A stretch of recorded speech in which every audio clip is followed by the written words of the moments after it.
Time for our Monday Pet Vet segment, and this time of year we want to talk about allergies because this causes problems for people and pets. So we've got Dr. Sandy Norman in studio to talk about helping out your dog or cat. So which allergies are more prone to surface this time of year? Well, August 15th is the average day that ragweed pollinates, and that's a big, but you're a person who's allergic, that's a big deal because that's when you tend to get, ragweed is very allergenic for almost everybody who's allergic.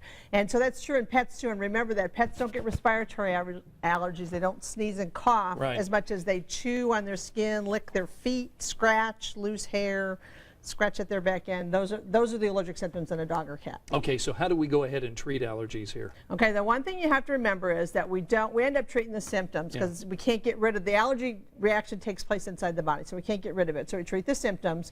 We use different antihistamines than people because the ones we use for people are for the lungs and the nose and things like that. We use ones that do more on the skin. You talk to your veterinarian. So that's one way to just treat the symptoms. Sometimes we use antihistamines and corticosteroids on a short-term basis. The other thing we do sometimes, if your dog is really allergic, you might be going to a veterinary dermatologist and get skin testing to find out what they're allergic to, and then you get hyposensitization or allergy shots just like we do in people.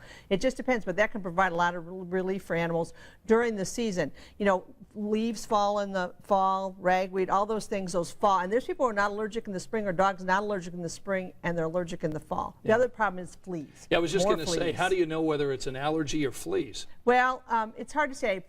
They can be allergic to the flea saliva, so they have a certain pattern, and you really can't tell without skin testing exactly if it flees. But most animals who are allergic to the pollens also are sensitive to the fleas too. They have a certain pattern when they break out on the back end that tends to tell us that we have a flea type allergy.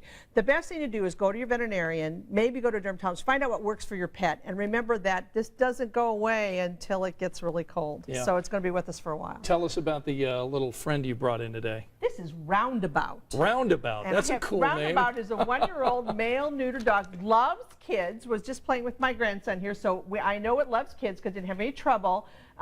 Available at the Humane Society of Indianapolis. Seems really sweet, well socialized, just needs some time and energy because he's a year old. So if you can get Roundabout or one of his friends at home, call the Humane Society of Indianapolis. Hey, how did the spay and neutering stuff go out at the fairground? Great, it's still going on. Remember, the fair goes to the 17th, and we still do. We have a special presentation I know on chickens this week. I think it's on Wednesday, but they spay and neuter twice a day at 2 and 5. So come on out to the fair. There's always something going on, and lots of animals and everything. I'm headed out there. It's Kids Day today, so my grandkids get to ride for $15. So well, enjoy. time. Go have fun out there.